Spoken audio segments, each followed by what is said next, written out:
இங்க இறுதி போட்டிக்குள் நுழைந்த முதல் பெண். வின் பண்ணா உறுதியா தங்கம், இல்லை என்றால் வெள்ளி. இது உறுதி ஆயிடுச்சுல்ல. இந்தியா ஒட்டுமொத்த இந்தியாவும் வாழ்த்து சொல்லியது. பிரதமர் வாழ்த்து சொன்னாரா? அப்போ ஒரு கேள்வி வந்துச்சு. பஜ்ரங் புனியா ஒரு கேள்வி எழுப்பினார். அந்த கேள்விதான் இன்னைக்கு இவ்வளவுக்கு சிக்கல் நான் நினைக்கிறேன். என்ன கேள்வி எழுப்பினார்னா, நான் பிரதமர் இந்த வீராங்கனைக்கு அலைபேசியில் அழைத்து என்ன பேசுவார் என்ற அந்த வினாடிக்காக காத்திருக்கிறேன். ஏனென்றால் கொஞ்சமும் துளியும் கூச்சமின்றி இந்தியாவின் மகளே என்று அவர் அழைத்து இந்த வீராங்கனையை பாராட்டுவார், தயங்க மாட்டார். அதுக்கு நான் அந்த நிமிடத்திற்காக நாங்க காத்திருக்கிறோம் அவங்க சொல்றாங்க. அப்ப அந்த ட்வீட் இந்தியா முழுவதும் பரவலாக்கப்படுகிறது. இப்ப இது என்னுடைய கருத்து. நான் ஒரு பார்வையாளனாக, ஒரு சாமானியனாக என் கருத்து. இப்ப ஈகோ வருது. ஓகே, இப்போ இவங்க இவ்வளோத்தையும் தாண்டி பிரிஜ்பூஷன் சிங் பிரச்சனை, சஞ்சய் சிங் பிரச்சனை, நாங்க 53 கிலோ உங்களை அனுமதிக்க மாட்டோம்னா இத்தனையும் தாண்டி நீங்க உள்ள போய் ஜெயிச்சிட்டீங்கன்னா இது எனக்கு அவமானம். சகோதரர் செந்தில் அவர்கள் செய்தி ஆசிரியராக இருந்ததுனால நல்ல ஒரு ஸ்டோரி கட்டமைச்சிருக்கிறாரு கிடைக்கிற தகவல் வச்சு. ஏன்னு கேட்டால் அது எல்லாமே அனுமானங்களின் அடிப்படையில் அவர் ஒரு பழைய சம்பவங்கள் எல்லாம் கோர்வையாக சேர்த்து சுவையான ஒரு கருத்துரை கொடுத்தாங்க. ஆனால் நடந்தது ஒரு விபத்து.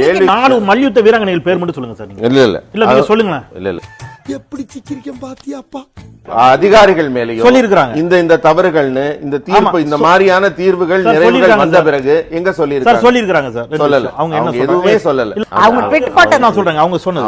அவங்க சொன்னது I am fighting for the future generation of wrestlers, not for myself. My career is done and this is my last Olympics.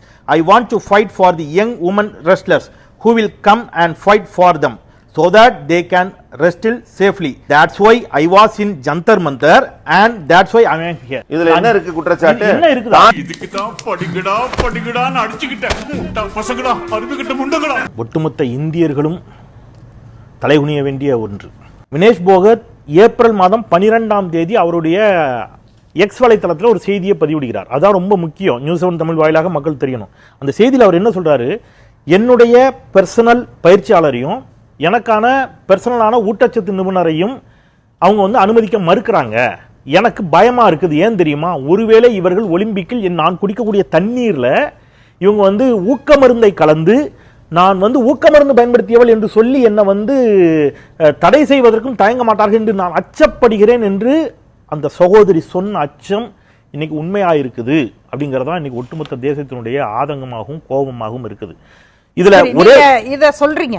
ஆனால் இந்த இடத்துல நீங்க ஆரம்பிக்கும் போது ஒரு வார்த்தையில இருந்து தான் ஆரம்பிச்சீங்க.